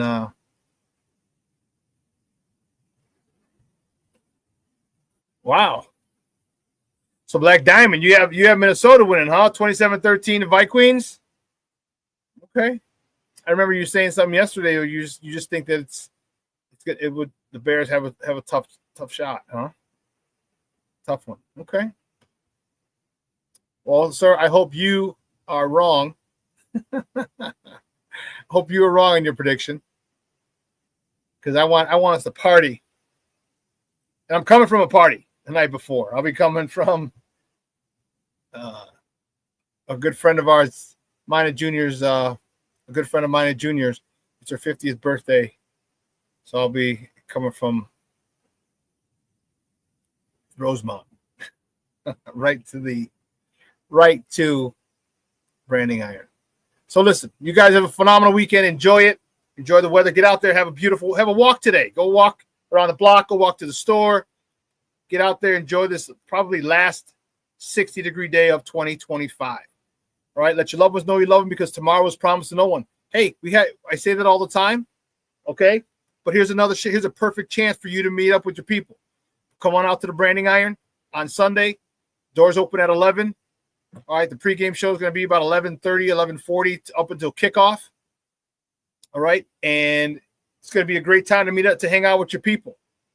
All right, and watch the Bears win. I'm telling you, both parties will be extremely, extremely happy that one of you reached out, and you be that person that reaches out.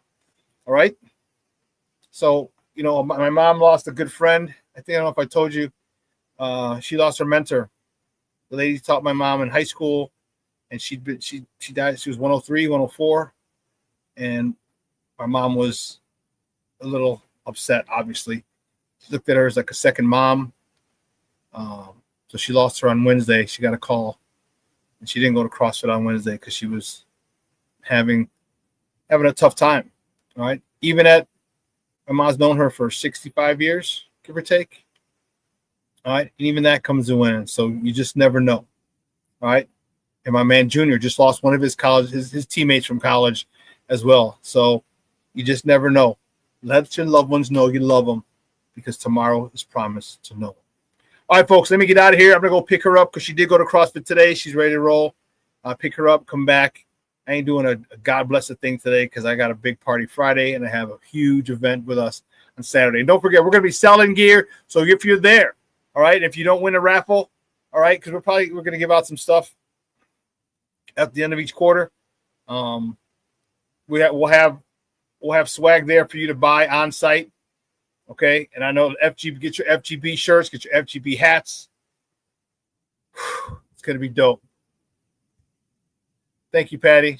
Show me love you, Shawn. I love you too, Patty. I love you guys. You guys have been nothing but awesome to me since 1997. How crazy that is. All right, folks, I'm out of here. Have a phenomenal weekend. Everyone here at Sports Zone Chicago, have a great weekend. Boy, the SuperBack. I am out.